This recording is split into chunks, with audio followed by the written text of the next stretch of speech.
Hi, my name is Amy. Thank you very much for watching, and let's make some bad financial decisions together. This is for entertainment purposes only, so if you are entertained, please like and subscribe.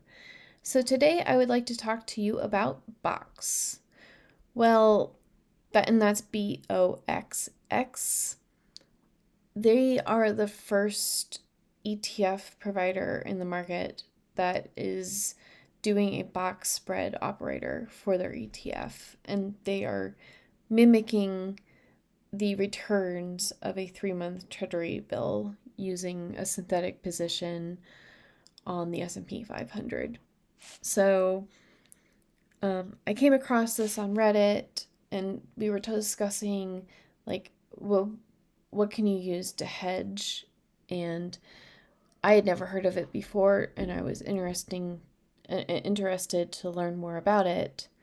So, if you don't know what a box spread operator is, basically you have the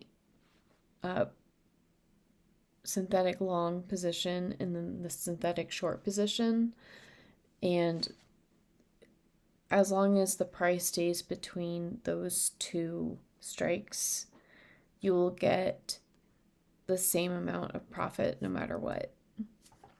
So this has technically had a better return, at least historically, than just owning a treasury bill. And the reason why you would want to do this is they don't actually pay a regular distribution. So it's actually more tax efficient, and it grows at the 4% per year. And if you're really that concerned about taxes, then this might be a good option. But I was thinking, like, what do I want to use as a hedge? Which right now the answer is basically nothing, except that I do have MSTZ, but most of my portfolio is MISTY at this point, so having a counter hedge through MSTZ makes sense to me.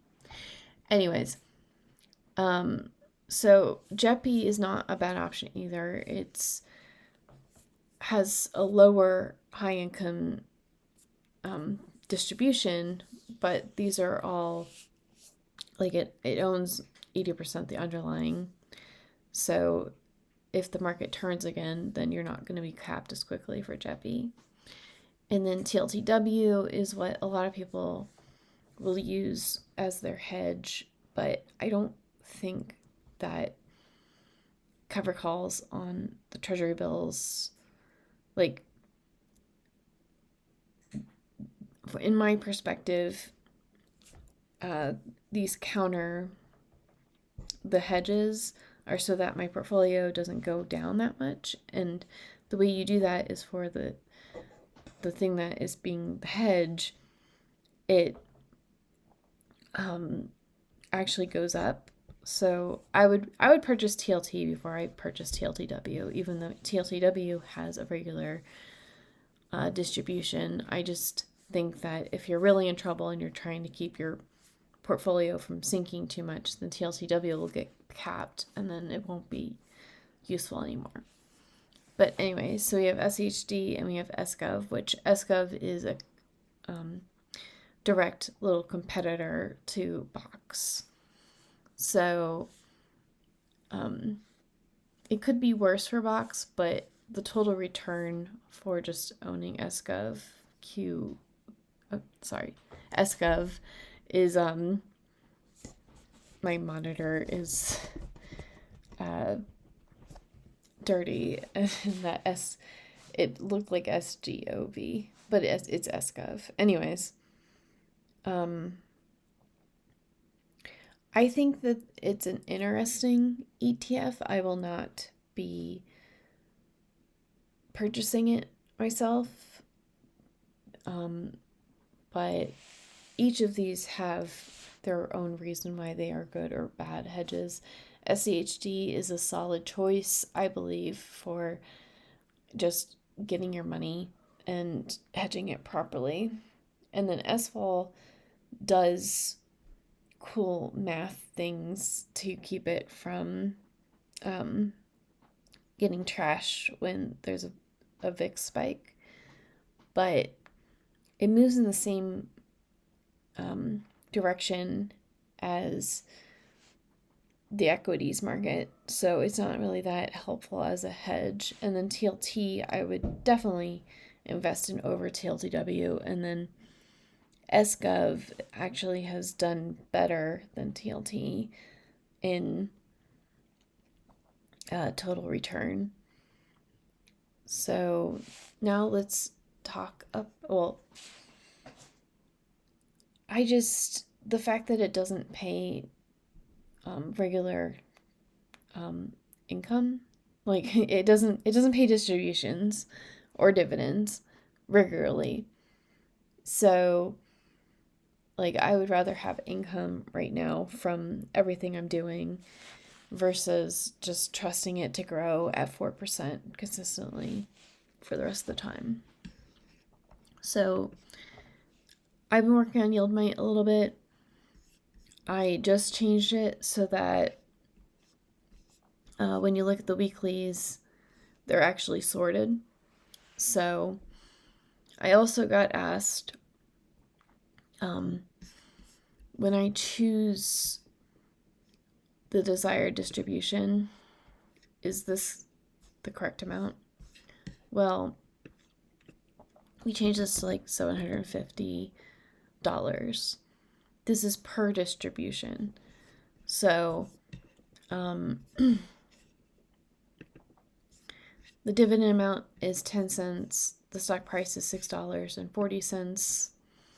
So if you want $750 per distribution and you have 10 cents, that is $7,317. That, I keep saying dollars, it's not dollar, shares. 7,317 shares. And then you multiply that by the share cost, and that is $46. That's $46,000, and I'm having trouble with this. $46,829.27. And this has $46,829.27. So that's why there's some confusion about, does this work or not work? Because when you're looking at this, Ulti has this, but then you look at something like feet and you're like, well, why does this only need $18,000? So I am going to add, basically when you see the investment amount and it has this normalization of like weekly, monthly, annually, I'm going to add that for this distribution desired, because usually when I say I want $1,000, I don't mean like every distribution. I mean like I just want $1,000 within this time period. So I am striving to make it easier for everybody to use YieldMight and to make it more helpful, but it will take time. So thank you for your patience, and I really do appreciate everybody's feedback, even if I don't check my messages very often. So anyways, what do you all think about BOXX? I was more excited about it before I realized that there's no distributions, and or at least very rare distributions. And I'll talk to y'all later. Bye.